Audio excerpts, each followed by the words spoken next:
And welcome to the Frugal Technology Show. I'm the Frugal Tech, Bruce Naylor, and we're here every week talking about small business technology, how to make money, how to save money with technology. And that's really what this show is all about, is to help your small business grow by empowering your company to use technology in a frugal manner, frugal meaning the most value for the money. And every week our show has a theme, and this week's theme is how to cut your costs with technology, using technology. And so I come up with 10 tips that you may want to consider to reduce your IT spending. So it's 10 top tips to reduce IT spending. So tip number 1 is to define, very clearly, the technology you must have, you would like to have, and what you consider to be a luxury. That's very, very important.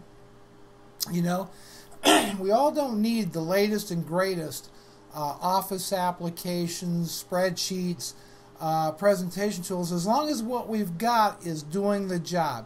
But there's certain things that you have to keep up to date with, such as antivirus technology, anti-spam systems and software, security applications. Those are probably going to be in the realm of must-have IT spending. But certainly keep your eye on the ball and make sure that you're spending your dollars as wisely as possible on the technology purchases you're looking to do. You may have to put off those luxury items and maybe even some of those like-to-have items in order to save money, in order to continue growing your business in these tough economic times we're facing today. Now, the second tip is to utilize your resources, Learn how other companies like yours are leveraging technology to enable their businesses to grow. You know, there are trade associations, trade magazines, and generally there's technology groups that follow those very, very closely. So take a look and see if you're missing the boat on something that may help your business grow and make money. Tip number 3, become active in user groups such as Windows groups. There's user groups for QuickBooks. There's user groups for Apple computers.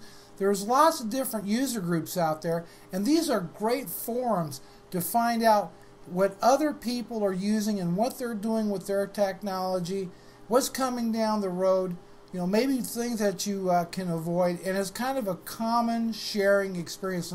And really, it's not a bad way to strike up some new business partners. These don't really cost anything, maybe a minor membership fee, but this can be time well spent with your technology. So tip number 4, when business gets slow, it's really time to boost your marketing, not to cut it back. And that's a mistake I think a lot of small business people do. When business gets a little tight, they start by cutting their advertising, their marketing. Look, use your technology, to do things like database marketing. Whether you keep your contacts in Excel or Outlook or other tools, it's time to mine through that information, find out and identify who your better customers are.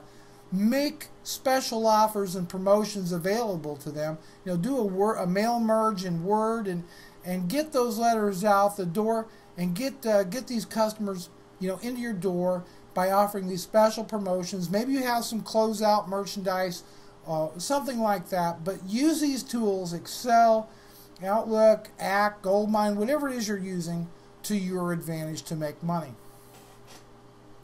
Now, tip number 5 is, whenever possible, look at extending the life of your equipment. Whether that requires that maybe you invest some money in some memory upgrades for your workstations and servers, maybe a new graphics card, bigger, faster hard drives. These could prolong the life of these hard-working machines, And don't forget about software. Maybe you have older, out-of-date versions of software.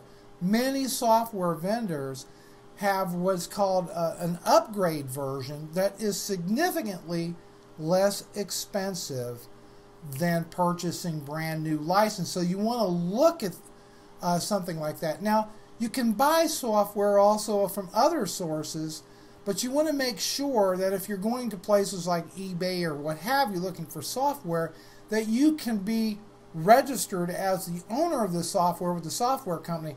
I think that's common sense, but make sure that the ownership can be transferred to you legally from the software publisher. So you might want to actually call a software publisher if you're looking, say at, say Office for sale on eBay or something like that.